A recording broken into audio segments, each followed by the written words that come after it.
அனைவருக்கும் வணக்கம். 25/1/2026 ஞாயிற்றுக்கிழமை அன்னைக்கு ரத சப்தமி. உலகத்துக்கே ஒளி வழங்கக்கூடிய சூரியனை சிவ அம்சமாக கொண்டு சிவ சூரியன் அப்படின்னும், விஷ்ணுவின் அம்சமாய் கொண்டு சூரிய நாராயணன் அப்படின்னு சொல்லக்கூடிய மிக முக்கியமான நாள் இந்த ரத சப்தமி அப்படிங்கிற முக்கியமான நாளுங்க. சூரிய பகவான் சிவபெருமானோட வலது கண்ணாக இருப்பதாக சிவாகமங்கள் கூறுகின்றன. சூரிய சக்தியால் தான் பயிர்கள் வளருது அப்படின்னு சொல்லப்படுதுங்க. ஜீவராசிகள் உயிர் வாழ்கிறதும் இந்த சூரிய பகவானால தான். அப்புறம் கோடை, மழை, குளிர் உள்ளிட்ட பருவநிலைகளும் இந்த சூரிய பகவானை சுற்றி தாங்க அமையுது. சூரியனை நம்ம கடவுளாக வழிபட்டு வரும் மதத்திற்கு சவுமாரம் அப்படின்னு பேர். சிவபெருமானை நோக்கி சூரியன் கடுந்தவம் செய்து கிரக பதம் என்ற பெயர் பெற்றாராம். மேலும் 1000 கிரகணங்களோடு ஒளிமண்டலத்தில் உலாவரும் உயர்வையும் அடைந்தாராங்க. இதனால தான் ஒளியை உண்டாக்கவும் வெப்பத்தை தரக்கூடிய வல்லமை பெற்றவராகவும் சூரிய பகவான் திகழ்கிறாரு.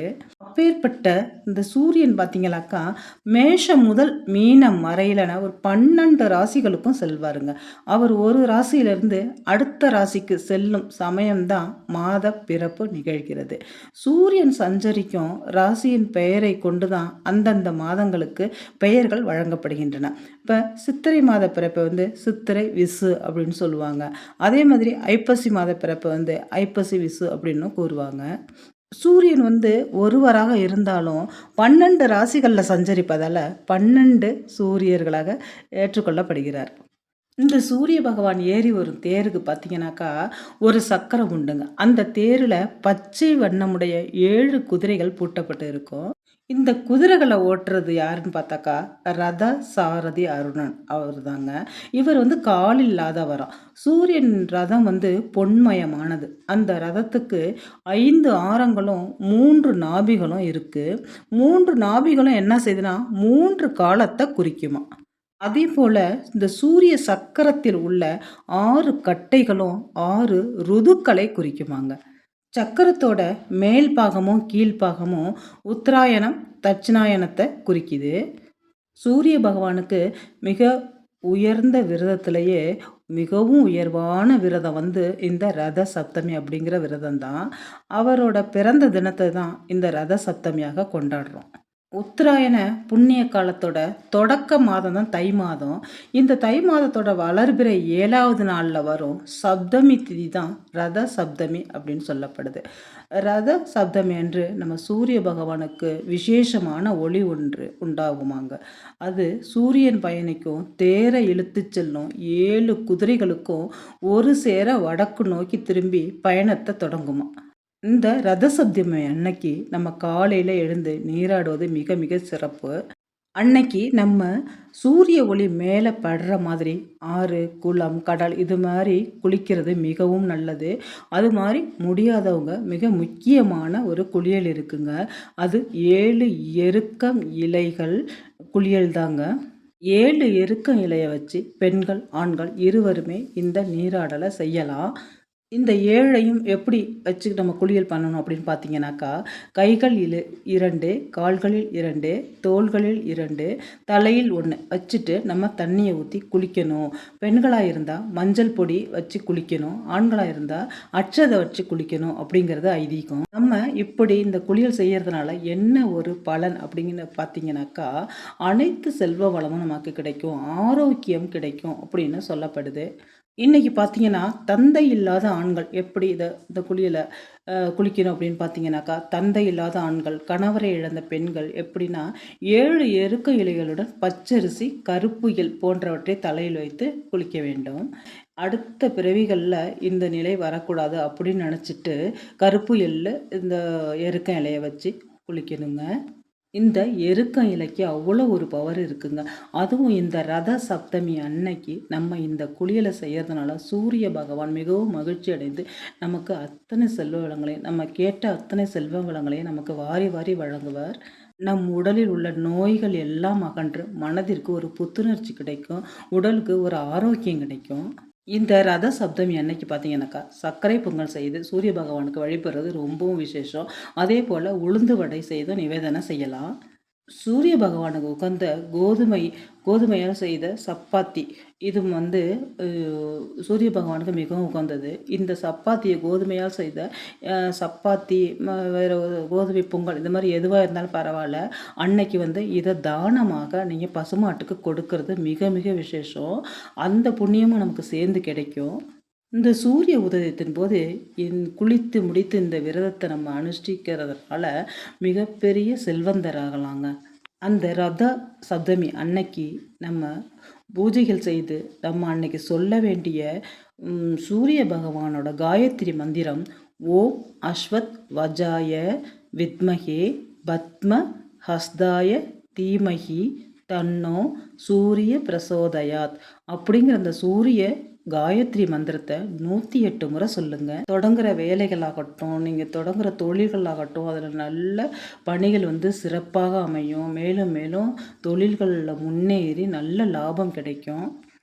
சூரியனுக்கு உகந்தவை அப்படின்னு பார்த்தீங்கன்னா, தானியம் வந்து கோதுமை, மலர் வந்து செந்தாமரை, வஸ்திரம் வந்து சிகப்பு ஆடைங்க. அதே மாதிரி ரத்தினம் பார்த்தீங்கன்னா மாணிக்கம். அவங்களுக்கு நிவேதனம் என்ன செய்யலாம் அப்படின்னு பார்த்தீங்கன்னா, கோதுமையிலான சர்க்கரை அன்னம் செஞ்சு அன்னைக்கு வழிபடுறது மிகவும் சிறப்பு. அதே மாதிரி சமித்து என்னன்னு பார்த்தீங்கன்னா, வெள்ளை இருக்கு. உலோகம் வந்து செம்பு. இந்த ரத சப்தமி அன்னைக்கு நம்ம ஏன் இந்த நீர்க்கடனை செலுத்தணும்? இந்த எருக்க இலை வழிபாடு, எருக்க இலை குளியல் ஏன் நம்ம செய்யணும் அப்படின்னு பார்த்தீங்கன்னாக்கா, மகாபாரத போர்க்களத்தில் வீழ்த்தப்பட்ட பீஷ்மர் வந்து அம்பு படுக்கையில் படுத்து இருந்திருக்காரு. நினைத்த நேரத்தில் உயிர் விடலாம் என்று அவர் வரம் பெற்று இருந்ததால் பீஷ்மரின் உயிர் வந்து உடனடியாக பிரியலையாங்க. காலம் சென்று கொண்டே இருந்திருக்கு.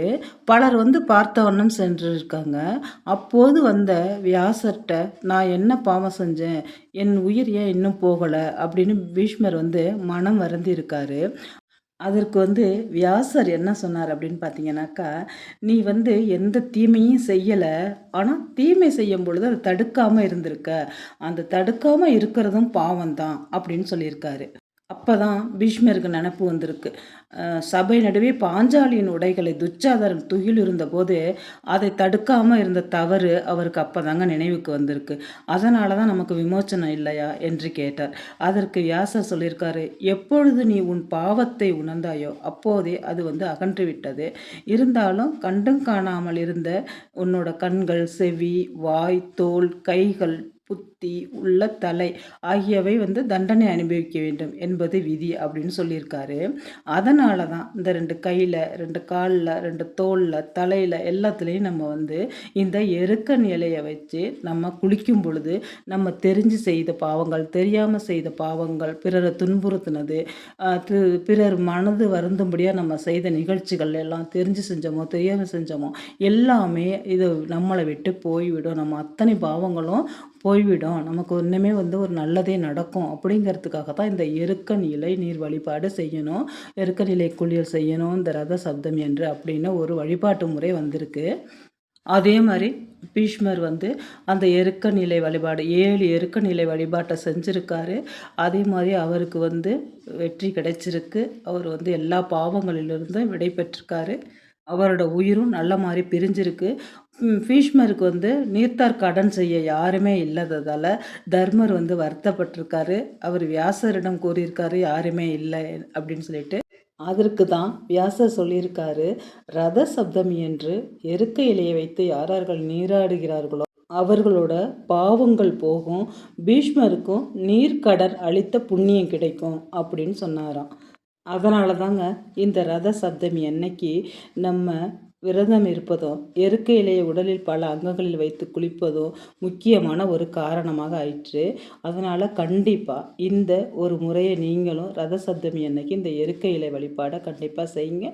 நீங்கள் செய்த பாவங்கள் தெரிந்தோ தெரியாமலோ உடலாலேயோ உள்ளத்தாலேயோ செய்த பாவங்கள் அனைத்தும் விரைவில் வெளியேறி உங்களுக்கு அனைத்து நல்ல வாய்ப்புகளும் உங்களுக்கு தேடி வரும். புண்ணியங்கள் வந்து சேரும். வீட்டில் நடக்கும் அனைத்து நிகழ்ச்சிகளும் நல்ல நிகழ்ச்சிகளாகவே நடக்கும். இந்த வீடியோ உங்களுக்கு பிடிச்சிருந்துச்சுனாக்கா நம்ம சேனலை சப்ஸ்கிரைப் பண்ணி லைக் பண்ணிக்கோங்க. நான் இன்னொரு வீடியோவில் உங்களை சந்திக்கிறேன். இந்த வீடியோ பார்த்த அனைத்து நல்லுள்ளங்களுக்கும் நன்றி.